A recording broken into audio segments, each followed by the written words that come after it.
प्रिय दर्शकों, हाजिर हुआ हूं मैं एक अनोखा कार्यक्रम लेकर। यश, किसको यश नहीं चाहिए? प्रिय दर्शकों, आज के टाइम पे क्या आपको यश चाहिए या नहीं? आप कौन मान सम्मान नहीं चाहता? आज का हमारा विषय ये है, किस भाव से जन्म कुंडली के किस ग्रह से कैसी स्थिति होने पे यशस्वीवान बनता है, जातक यश प्राप्त करता है अपने जीवन काल के अंदर। हमारा विषय ये है आज का। प्रिय दर्शकों, ये कार्यक्रम छोटा है, मैं आपको एक एक पॉइंट कुंडली के बताऊंगा जिनसे यश के बारे में जान सकते हो आप। प्रिय दर्शकों, सबसे पहले तो आप ये जानिए, जो एक ह्यूमन है, जो एक आदमी है, वो क्या चाहता है। जो एक मनुष्य है उसको क्या चाहिए? सबसे पहले जनता चाहिए, धन चाहिए, उसके बाद उसको धन के बाद यश चाहिए, और उसके पश्चात भी जातक की इच्छाएं मनोकामनाएं शांत नहीं होती है। पहले धन चाहिए, धन प्राप्त करने के बाद, सब कुछ कर लेने के बाद, धन से संतुष्ट हो जाने के बाद जातक को यश चाहिए। और जब यश भी मिल जाता है, मान सम्मान भी हो जाता है, जीवन काल में खूब यश प्राप्त कर लेता है, तो उसके बाद उसको मोक्ष चाहिए। तो प्रिय दर्शकों, यही यही कारण है कि आज का विषय मैंने आप लोगों के लिए लिया है कि यश। पहले सब धन की चाह रखी, धन के बाद यश की रखी, और उसके बाद मोक्ष पे आ जाते हैं। इसी मनोकामना को, इसी इच्छा को जागृत रखने के लिए, इसी इच्छा शक्ति को बनाए रखने के लिए मैंने सदैव आपको एक चीज बताई है। प्रिय दर्शकों, पिछले कार्यक्रम में भी मैंने आपको बताया था, लग्नेश लग्नेश ही महान है जन्म कुंडली में। तो चलिए प्रिय दर्शकों, जान लेते हैं। उदाहरण से समझिए, अगर किसी की जन्म कुंडली में सूर्य ऊंच का हो जाए, सूर्य मजबूत अवस्था में बैठ जाए, तो क्या ऐसा जातक यशस्वीवान नहीं बनेगा? क्या उसको यश प्राप्त नहीं होगा? अवश्य ऐसा जातक अपने जीवन में अवश्य यश प्राप्त करेगा, और उसका मान सम्मान जरूर होगा। प्रिय दर्शकों, लेकिन प्रिय दर्शकों, वही बात अगर किसी की कुंडली में सूर्य नीच का हो जाए या नीच राशि में जाके बैठ जाए, तो क्या वो यश प्राप्त नहीं करेगा? अवश्य ही करेगा। लेकिन कैसा करेगा? गलत कार्य करके। उसका जो नाम होगा समाज में, नाम अवश्य होगा। प्रिय दर्शकों, इस बात को याद रखिएगा। कलयुग के अंदर मैंने हमेशा एक बात कही है, काल द्वादश और परिस्थितियां, उसके अनुसार ज्योतिष को आकलन करना चाहिए। एक कुंडली देखने के बाद एक ज्योतिषी को बताना चाहिए काल द्वादश और परिस्थिति कैसी है, इस समय उसके अनुकूल, उसके अनुरूप उसके बारे में बताया जाना चाहिए।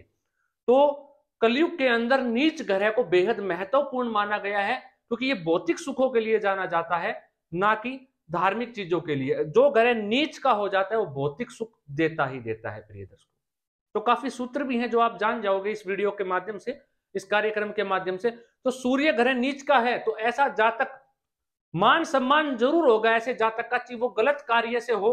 कई बार आप देखते होंगे अपने गांव में, समाज में, नगर में, शहर में, कि लोगों का नाम बहुत है, लेकिन किस प्रकार से है उनका नाम?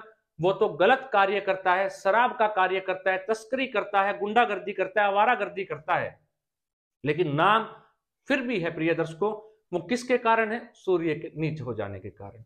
उदाहरण से आप ये समझिए।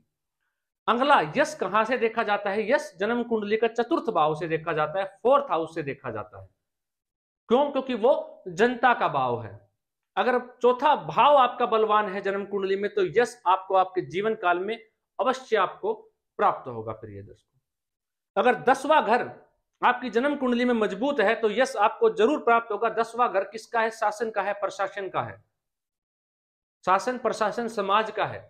अगर आपकी शासन और प्रशासन में पकड़ है, 10वां घर आपका मजबूत है, तो क्या आपका यश नहीं होगा? प्रिय दर्शकों, बिल्कुल अवश्य होगा आपका यश, और आप यशस्वीमान जरूर रहेंगे। क्योंकि जिसकी शासन में पकड़ होती है, प्रशासन में पकड़ होती है, उसके इर्द गिर्द कुछ ना कुछ पा ही जाते हैं घूमते हुए।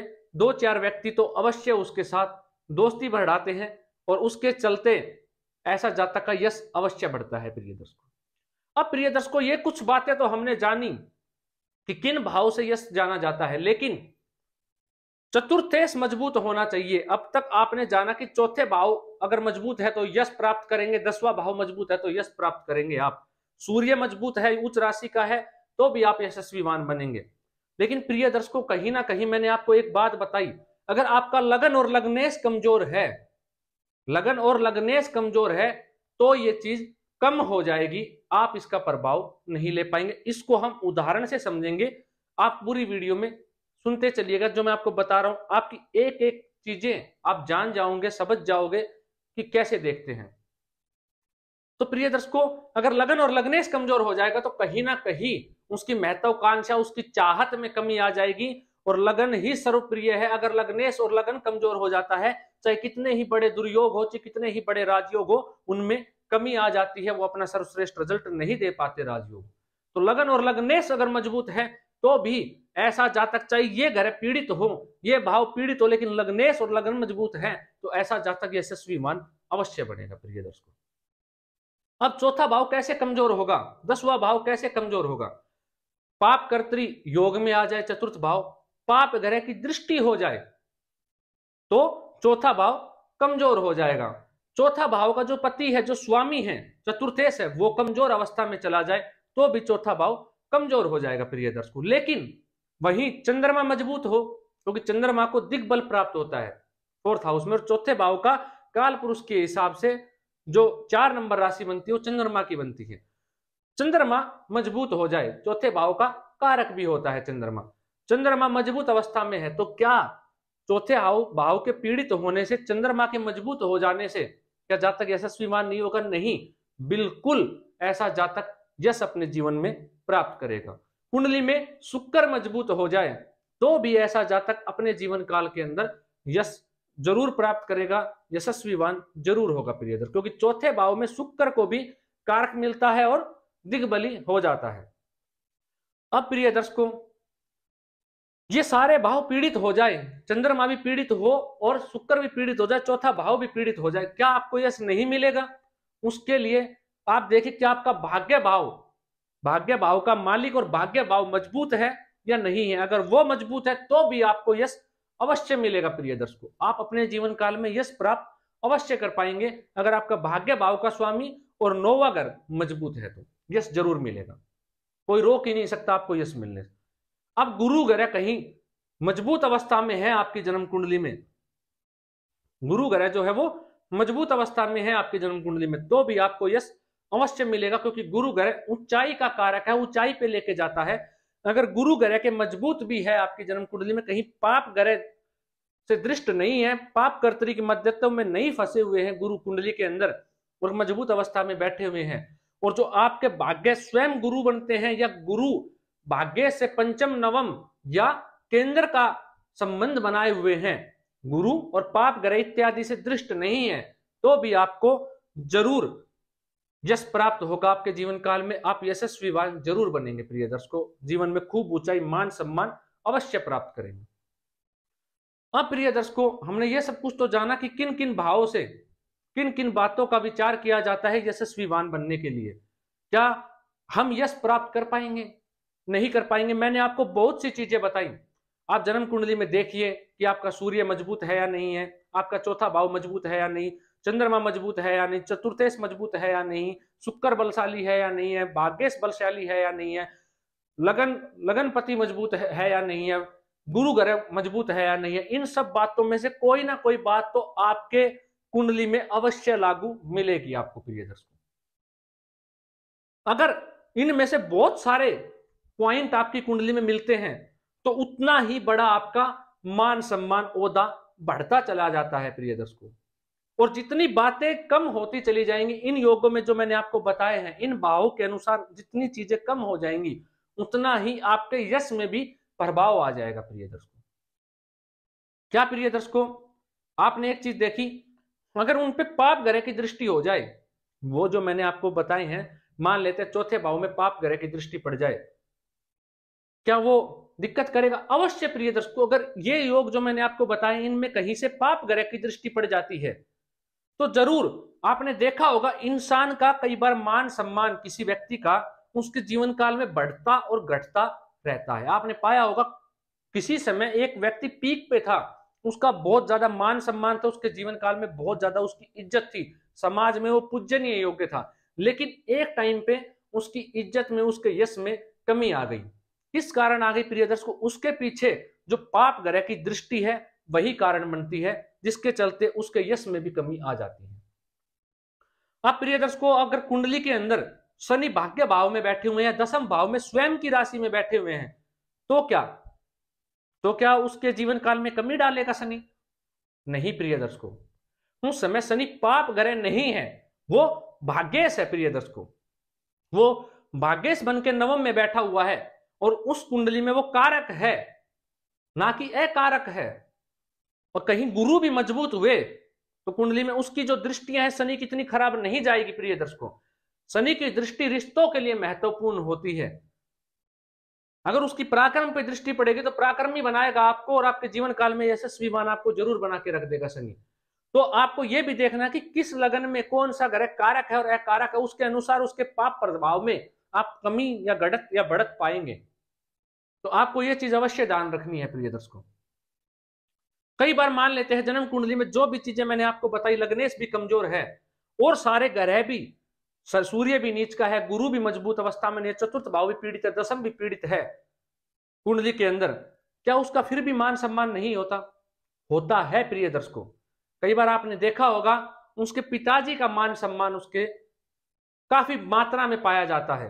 क्या पता उसका 10वां घर मजबूत हो जिसके चलते उसके पिताजी का मान सम्मान हो, और सारे ग्रह कमजोर हो लेकिन एक सूर्य ही मजबूत बैठा हुआ उसकी कुंडली में और किसी अच्छे भाव में ना हो फिर भी, लेकिन फिर भी सूर्य के मजबूत हो जाने से, 10वें घर के बली हो जाने से उसके पिताजी का मान सम्मान ज्यादा होता है। तो अपने पिताजी के मान सम्मान को लेके, उदाहरण से किसी के पिता का संबंध उच्च अधिकारियों के साथ है, प्रशासन में है, राजनीति में है, सरकार में उनकी पैठ है, तो क्या उसके जो बच्चा है उसके साथ आसपास के गांव के लोग उनके साथ नहीं चलते, उनके साथ नहीं रहते, इर्द गिर्द उसके नहीं मंडराते?